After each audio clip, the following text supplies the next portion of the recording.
Shortly after 9 o'clock tonight in the area of 43rd and Ashland, two civilian dressed plainclothes officers working with the tactical unit in the 9th District were conducting a follow-up investigation, at which time one, possibly two vehicles pulled alongside them and started firing indiscriminately at the officers. One officer was hit in the back, the second officer was hit in the arm and the hip. Both officers were brought to Stroger Hospital for treatment, where they are doing quite well, thank God. They were able to return fire. Right now, there's an extensive manhunt underway for the individuals responsible, and we will get them. The families are here. They're doing quite well right now. We have recovered weapons that may have been, multiple weapons that may have been involved, and also a vehicle that may have been involved. Now I'm going to call Alderman Thompson up to say a few words. Thank you, Superintendent. We're here today to praying for the families, for the two officers and their families, for recovery, and also to pray for the safety of all the officers that are out there continuing this investigation. I want to thank my colleague, Matt O'Shea, for coming here, as well as Ray Lopez.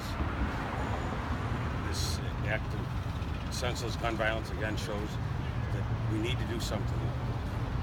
In Springfield, we need to pass sensible gun legislation to stop this insanity. It happened here now to two police officers. It happens in our streets way too often. So I'm asking that we do something down in Springfield to curb this gun violence, to help the police officers, to help them do their jobs. Now I'll turn it over to my colleague, Ray Lopez. Good evening. I'm Alderman Raymond Lopez, Chicago's 15th Ward. We're here tonight, first off, to be thankful that the heroes of the 9th District are alive and well. The continuation of the gang and gun violence that we've seen is now hitting home in ways that is impacting all of us that it shouldn't be. We've seen it impact our families, we've seen it impact our children, and now it's impacting our police department. It is unacceptable.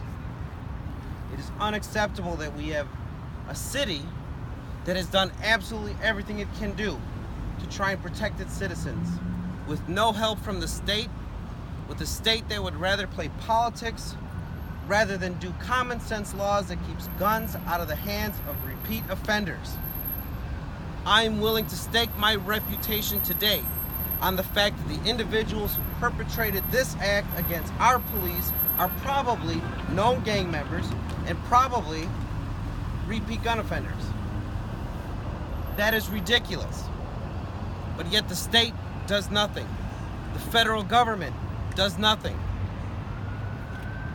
We had laws that kept weapons out of criminals' hands. We had laws that kept weapons of war out of civilian hands. And yet everyone stands by and does nothing while more and more blood is shed on our streets. How much more is required? When will we as a city, as a society, and as a nation stand up and say enough? We must protect our police. We must protect our families. We must protect our children. Anything short of that is unacceptable, unexcusable, and unreconcilable to what we intend to leave to the generations of tomorrow.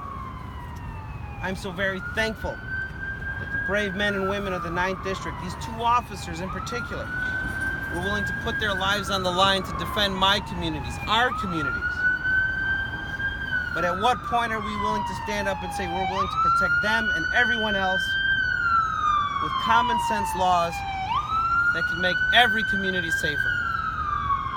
We should not be here at 11 o'clock at night thanking the Lord above that these officers survived. It is incomprehensible that this continues in our city, in our state, in our country. And for everyone that hears my voice, it is your duty to stand up and say we demand better for every neighborhood in this city. From Bridgeport to back of the yards to Mount Greenwood to Rogers Park, every aspect, every corner of this city deserves better. and we will continue with my colleagues here and those that will be there tomorrow to stand up to protect our citizens, along with our police, along with our community residents and community partners, because that is what is required now. Thank you. Superintendent